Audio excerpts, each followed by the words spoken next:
Some secrets do not stay buried because you buried them deep enough. They stay buried because nobody has started looking yet. The morning my daughter looked me in the eye on her wedding day and told me to leave, I understood that someone had finally started looking. And the thing she found had been waiting 23 years for exactly this kind of morning to surface. My name is Mason Foster. I am 52 years old. I live in Cedar Falls, Ohio, and for the last 26 years I have been a father doing this job by himself. Grace's mother Diane passed when Grace was 11 years old, and that loss is the kind that does not get smaller with time. It just becomes something you learn to carry without letting people see how heavy it is. I raised Grace in the same craftsman house on the east side of Cedar Falls where she grew up, where she did her homework at the kitchen table, where she taped pictures of wedding dresses she had torn from magazines onto her bedroom wall when she was 9 years old and certain about what she wanted her life to look like. I told her when she was 17 that whoever she ended up with better be worth the trouble. Sean Cooper appeared to be exactly that. 30 years old, deliberate, the kind of man who looks at you when he is speaking because he actually means what he says. I liked him. I still do, but that is context for later. Welcome to Dad's True Emotions. Settle in because this story covers some ground that is uncomfortable and comes out somewhere honest on the other side of it. Everything I am about to tell you is real. Drop a comment when you finish and subscribe if you have not done it yet. You are going to want to be here. The Hartwell estate on Briarwood Lane is the kind of place that earns its price by making everything look effortless. Stone walls, ivy that grew exactly the way ivy should, grounds that go all the way to the tree line and stop there like the trees knew where to stand. The venue alone cost $42,000. By the time Grace and I had spent 7 months planning her wedding together, Sunday calls and shared documents and conversations about centerpieces and menu choices and what color the chair sashes should be, I had put $71,000 toward the best day of my daughter's life. I do not say that to assign it a price tag. I say it because a father who signs those checks understands that he is not buying a party. He is buying the feeling of watching something he spent his whole life working toward actually happen. That is what the money is really for. I drove to the Hartwell estate on a Saturday morning in October in the charcoal suit Grace had picked out for me. We had gone to the men's shop together back in March on a Tuesday afternoon that I had put in my memory like a photograph. She straightened my tie in the fitting room mirror and told me I was going to embarrass her by looking too good. I held onto that the way you hold onto the small things when the big thing is still in progress. I parked and walked up the stone path toward the bridal suite, heard the sound of voices and music filtering through the walls, and knocked twice on the white double doors. The noise inside settled. The door swung open. Grace was standing in her wedding dress. Ivory off the shoulder, the dress she had shown me photographs of for months. She was 26 years old and she looked so completely like her mother that for a moment I was not fully inside the present. Then her face did something I had never seen it do in her entire life. It closed. Not with anger, not with anything dramatic. The way a window gets pulled shut from the inside, quiet and final and decided. I started to say something about how beautiful she looked. She stopped me. She said I had not been invited to this part. I laughed because that was the first response my body produced. She stepped further into the doorframe. The 8 bridesmaids behind her who had been loud and cheerful 10 seconds earlier were now studying their bouquets with unusual intensity. She said it again. "Dad, please go away." Said it the way you say something to a person outside your door who you have already made a decision about. I stood there and counted 4 seconds without meaning to. Then I said okay. Just that one word. And I turned around and walked back down the path with the ivy and the stone and the fairy tale framing, and I got into my truck and sat in the parking lot of the estate I had paid for in the suit my daughter chose with me, and I looked at the steering wheel for a while. She knew something. I did not know exactly what, or how much, or how long she had been sitting with it. But I knew the category, and I knew this had nothing to do with the bridal suite or any tradition about who goes in before the ceremony. This was something else, and it had been building toward this morning for longer than this morning. Here is what most men do in a situation like that.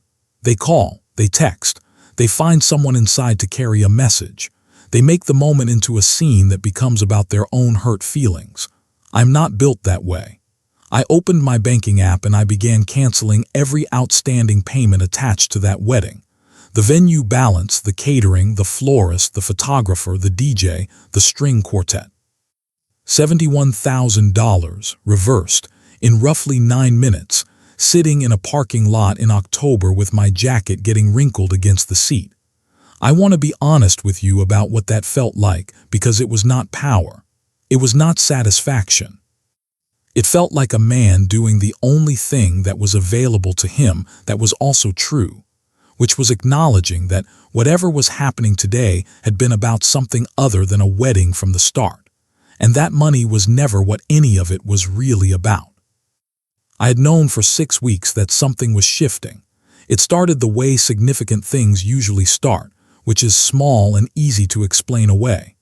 An unknown number that disconnected when I returned the call. A neighbor mentioning in passing that a car he did not recognize had been parked outside my house on 2 separate occasions. Probably nothing, he said. I agreed at the time. Then Grace began calling me with different questions. Not the usual ones, not did you eat, not are you coming early, not what do you think about the seating arrangement near the back table. These were questions about the years before she was born, about her mother, about a town called Reedsville, a name I had not heard said out loud in 23 years. When I asked why she was asking, she told me she had just been going through some old photographs. She said it too quickly. I noticed that and said nothing. I am a man who has things in boxes I prefer to leave alone, and I recognized someone else protecting theirs. Then an old friend called to tell me that someone had reached out to him, asking questions about me. Said it was a routine background check, asked specific things. Where was Mason in the summer of 2001? Whether I had ever mentioned a woman. The name had dropped out before my friend caught it. Of course it had. After that call, I started paying real attention, and what I found when I did was the outline of something I had spent more than 2 decades making certain no one could trace. Not a crime. I want to be very clear about that. But the kind of secret that does not only change how a person sees you when it comes out, it changes how they see everything that came before it. Every memory, every sacrifice, every moment they thought they fully understood. It rewrites the story from the very beginning, all the way backwards. It is the kind of secret that could make a daughter plan an 8-month investigation while helping her father pick out a suit for her wedding. The kind that could make her look him in the eye through a doorframe on the most important morning of her life and say, "Go away," just to see what he would do. She wanted to know if I would fight. I canceled the payments and left the parking lot, and in her mind, that told her everything. I was still sitting in the truck when my phone showed a text from a number I did not have saved. A 614 area code. Columbus. 7 words. She knows about Reedsville. We need to talk. I read it 3 times. The way you read something you are hopping will change on the 3rd pass, and it does not. Then I started the engine and drove east on Briarwood Lane. Away from the white double doors. Away from the ivy and the stone. Away from $71,000 worth of Saturday I had just quietly undone. And for the first time in 23 years, I let myself think about Reedsville without putting a wall up in front of the thought. 20 minutes east on Route 9, there is a diner called Heller's that has existed since 1974 and will exist after everyone connected to this story is gone. Cracked vinyl booths, fluorescent lights that make everyone look slightly tired, coffee that has been committed to a particular temperature and flavor profile since the Ford administration and has not reconsidered. I had eaten there more times than I could count. I took the booth in the back corner facing the entrance, a habit I never explained to anyone and did not start explaining now, and I ordered coffee and read the text again. I typed back 2 words. "Who's this?" The reply took less than a minute. Someone who was there. Those 4 words narrowed the field in a way I found deeply uncomfortable. I put the phone face down on the table and thought about who I had been at 29. Younger, less careful, in the middle of a run of freelance consulting work that moved me through a string of small Ohio towns for months at a time. Reedsville was supposed to be a 2-week stop. It became 4 months because of Charlotte. We were together the way people are together when they both understand the situation is temporary and neither of them says so because saying it would require looking at it directly. 4 real months, not casual, not a passing thing. When she told me she was pregnant, I did not do what a person with any real integrity does when they receive hard news that they helped create. I panicked in the particular way of a 29-year-old man who is terrified and not yet honest enough about himself to say so. I left. I told myself she would be fine. I told myself I would reach out when I had processed it. I never did. I met Diane a year later, married her 2 years after that. And I built everything that came after on top of what I had walked away from, telling myself the ground was solid because I had never looked down to check. My phone buzzed again, same number, blue jacket, window seat, Heller's Diner. I looked up slowly. 3 booths ahead of me, a woman sat with both hands wrapped around a mug already watching me. Late 50s. Silver hair cut close. Blue jacket just like she had written. The settled, prepared expression of someone who had rehearsed this moment many times before getting here. I knew her the way you know a piece of music you have not heard in a very long time before your mind catches up. Something in your chest already has the answer. Charlotte. Different last name now. Probably a different life, but those eyes were exactly as I remembered them. Steady, carrying something they had not been able to put down. I picked up my coffee and walked over and sat down across from her without waiting for an invitation. She told me Grace had been looking for 8 months, that she had hired an investigator out of Columbus who was apparently quite good at his work and had found Charlotte within 6 weeks. 8 months. Grace had been running this quietly for 8 months while calling me every Sunday afternoon, while texting me photographs of flower arrangements and asking my opinion on the reception menu, while letting me pay for every line item of her wedding. For 8 months she had been building the case while I was funding the celebration on top of it. I asked Charlotte what she had told Grace. She said not everything, that she had wanted to talk to me first. She said she thought I deserved that much. I started to make a dry remark about that being generous given the context.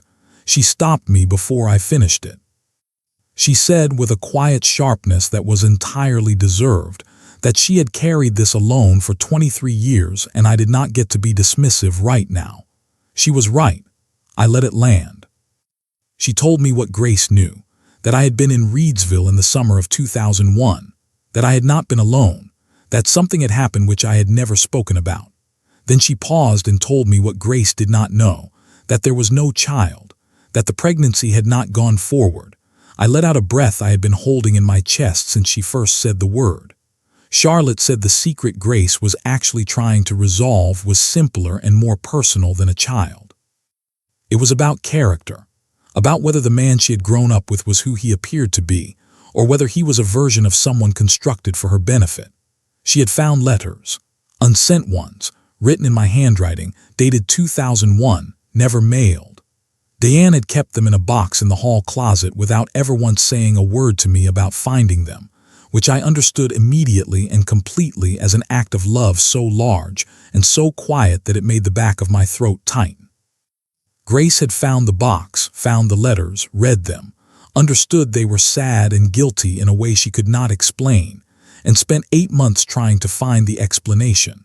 She wanted to know whether the man in those letters, the one who had walked away from something hard, was still the man walking her down the aisle. She set me up this morning, I said. Not a complaint, just a fact settling into place. Charlotte said yes. And right now Grace was inside the Hartwell estate believing she had gotten her answer, that when tested, Mason Foster got in his truck and drove in the wrong direction. The phone on the table between us had 12 missed calls, 10 from the wedding coordinator, who was by now in a professional state I did not want to think about too specifically, 1 from Sean Cooper, which I had not expected, and 1 from Grace. No voicemail. Just the call sitting in the log, unanswered, like a question she had asked and then held her breath about. She had called. After the dress and the door and the 3 words, she had reached for her phone and called me. The test was not over. I told Charlotte I needed to go back. She said she knew. I asked if she would come with me. She was quiet for a long moment, something old and not entirely resolved crossing her face. Then she said there were things Grace would need to hear from both of them together. That some things could not be understood from only one side. I left enough cash on the table for both coffees and walked out to my truck. I pulled back into the Hartwell Estate parking lot just after 11 in the morning. The coordinator was at the entrance with her phone, and the expression of a woman who had mentally revised her entire professional biography in the last 2 hours. Catering staff leaned against a van looking like people waiting for a directive that had not arrived. I walked in the way you walk into a place you belong, which is without hesitation, because whatever else was happening I had paid for most of the building I was entering. Charlotte came in behind me. I went straight through the main corridor, past the string quartet sitting in silence with their instruments held like objects that had lost their function, and I pushed into the east wing and knocked on the door of the bridal suite. It opened immediately. Not Grace. Sean. He looked at me with the one expression I had not prepared myself for, which was pure relief. He exhaled my name and told me Grace had locked herself in the bathroom 20 minutes ago and would not come out, and that he had called me because he did not know what else to do. A man who, in a crisis at his own wedding, calls his father-in-law rather than attempting to manage the situation himself. I noted that. It was worth noting.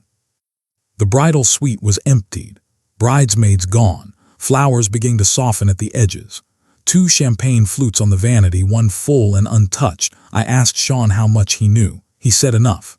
She had told him about the investigator 2 months earlier, about Reedsville, about what she was trying to determine. He told me quietly that he had said she should just talk to me, that she had not wanted to talk. She had wanted to test. He said that he had told her that was a mistake. That cost him something to say, and it registered accordingly. Good man. I filed it away. I walked to the bathroom door. 26 years of knowing the person on the other side of it, every single version of her from the very beginning. The small one who said spaghetti in a way that made me laugh every time, and that I never corrected because I could not stand the idea of it ending. The teenager who cried in the back seat after her first real heartbreak and extracted a promise that I would never tell anyone she had cried. The college student who called me at 2 in the morning, sometimes not because anything was wrong, but because she just wanted to hear a familiar voice. All of it sitting behind one closed door. I knocked twice and said her name. I said I came back. I said I knew it was not enough, and I knew this morning had looked like every worst fear she had carried about me, but that I came back and I had not come alone, and it was time we stopped using tests as a substitute for honest conversation. A long pause. Long enough to make me wonder, then the lock clicked. She was sitting on the edge of the bathtub in her wedding dress. Mascara she had attempted to repair and had not entirely managed, and the expression of someone who has been bracing for a version of this moment for months and is now, with it finally here, not entirely sure they are ready for it. She looked like her mother in a way that cost me something. I sat down on the closed toilet lid across from her because there was nowhere else, and because this conversation did not happen standing up. She told me she was not angry. I told her I was not angry either and meant it. I told her I wanted to understand in her own words and not through anything assembled by someone else what she had been looking for. She told me about the box, her mother's box in the hall closet, the one I had always described as old paperwork when she asked about it. Letters inside it, written in my handwriting, addressed to someone she did not know, dated 2001, never sent. She said they were sad, guilty in a way she could not name but could feel. She did not understand them, so she started trying to find what they were about. She said she was scared to ask me directly, scared of what the answer would confirm. And the test that morning, she said, the door and the 3 words, she needed to know whether the man who had written those letters, the one who had run from something he was afraid of, was still who her father was. When I canceled the payments and left the lot, she said her voice cracked slightly before she steadied it. She thought she had her answer. I leaned forward. I told her I had canceled the payments because I knew something was happening that I did not yet understand, and that the only honest thing I had available in that moment was the language that says nothing moves forward until we are being real with each other. That was not me walking away. It was me stopping the clock until we could talk like people who owed each other the truth. She looked at me for a long moment. She said that was a very fine distinction. I agreed. I said I came back, though. She repeated it quietly, like she was pressing on it to see if it was solid. Then I brought her out of the bathroom and introduced her to Charlotte. We sat together for 40 minutes. I told Grace the whole story. About 2001, about the 4 months, about what I had done when I was frightened and too young and too cowardly to stay and face it. Charlotte filled in the parts I had not been present for. The loss. The months that followed. The life she had built afterward, genuinely and on her own terms. Charlotte looked at Grace at one point and said she had not come to make a case against her father. That she had made her peace with what happened a long time ago. That she came because Grace deserved to hear the complete story from the person who had lived it, not the version assembled from records and interviews. Grace listened to all of it without once interrupting, which, if you know Grace Garcia, is a more extraordinary thing than it sounds. When we finished, Grace was quiet for a moment. She said the secret was that her father had been young and scared and had run, and had been ashamed of it ever since. I said that was most of it. She asked me whether the man who had done that was still who I was. I told her no without pausing, and I meant every syllable of it. She looked at me carefully. Then her eyes went bright and she blinked it back the way she has blinked things back her whole life, stubborn and private and dignified about it. She said she was sorry about that morning. About the door and the words. I told her I was sorry it had taken me 23 years to be someone who deserved better than a test. She laughed, short and unsteady and completely real, the first fully real sound I had heard from her since I knocked on that white door hours earlier. Sean came and stood beside her and put his hand on her back in the exact quiet way of a man who understands when to arrive and how much space not to take. Good man. Filed away permanently. She looked at me sideways, her composure returning in a way that would have made Diane proud, and asked whether I could put the payments back through. I was already working on it before she finished the sentence. The wedding was 2 hours and 19 minutes late. The coordinator's professionalism remained intact through what must have been an extraordinary internal experience. The catering staff managed. The string quartet played the same pieces 4 times with complete dignity and charged for all of it, which was fair. Grace Garcia walked down the aisle at the Hartwell estate on Briarwood Lane on her father's arm, in the dress she had been drawing on notebook paper since before she had any idea what the word wedding actually meant, and she married Sean Cooper in front of everyone who was supposed to be there. Charlotte sat in the 3rd row. She cried a little toward the end. Neither of us mentioned it, and that was exactly right. At the reception, Grace came and found me at my table in the space between the first and second dances. She sat down and reached across and took a piece of bread from my plate without asking, which she has been doing since she was 4 years old, and which, I now understood, she would be doing for the rest of my life. She looked at me sideways and started a sentence about next time. I told her there was not going to be a next time. That the next time she had a question about who I was, she was going to say it to me directly, like one person talking to another person they trust. She was quiet. Then she said, "Okay. Deal."